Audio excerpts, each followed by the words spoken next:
So closure കണ്ടുപിടിക്കുന്ന ഒരു second question ആണ്. Again you have given a relation R.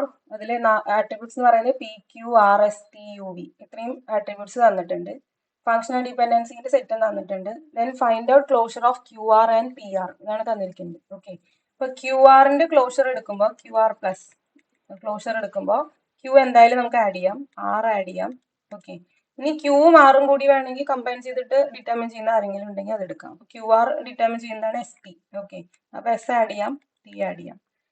Then S P അല്ലെങ്കിൽ Q R ഇതിൽ ആരെങ്കിലും ഒക്കെ ഡിറ്റർമിൻ ചെയ്യുന്ന വേറെ ഏതെങ്കിലും ഉണ്ടോ നോക്കാം. അപ്പൊ ഇതിൽ ഒരെണ്ണം പി ആണ് ഡിറ്റർമിൻ ചെയ്യുന്നത്, next one P T V ആണ് ഡിറ്റർമിൻ ചെയ്യുന്നത്. So this is the set. Okay, വേറെ ഒന്നും നമുക്ക് ആഡ് ചെയ്യാനില്ല. ദെൻ പി ആർ എന്ന് പറയുന്നതിന്റെ ക്ലോഷർ എടുക്കാം, പി ആർ ക്ലോഷർ.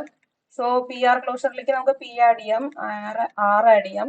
പി വെച്ചിട്ട് ക്യൂവിനെ ഡിറൈവ് ചെയ്യാം, അപ്പൊ ക്യൂ ആഡ് ചെയ്യാം. ദെൻ ക്യൂ ആൻഡ് ആർ എന്ന് പറയുന്നത് ഇപ്പോൾ ഓൾറെഡി ക്ലോഷർ ലിസ്റ്റിലുണ്ട്. So you can take this one also. അപ്പൊ ക്യൂ ആർ ഡിറൈവ് ചെയ്യുന്നത് എസ് ആൻഡ് ടി ഡിറൈവ് ചെയ്യാം. ദെൻ പി നമ്മുടെ കയ്യിൽ ഓൾറെഡി ലിസ്റ്റിലുണ്ട്, ടി ഓൾറെഡി ലിസ്റ്റിലുണ്ട്, V but not included yet. Okay, അപ്പൊ നമുക്ക് ഈ വിനെ ആഡ് ചെയ്യാൻ പറ്റില്ല. ഇത്രയാണ് പി ആറിന്റെ ക്ലോഷർ എന്ന് പറയുന്നത്.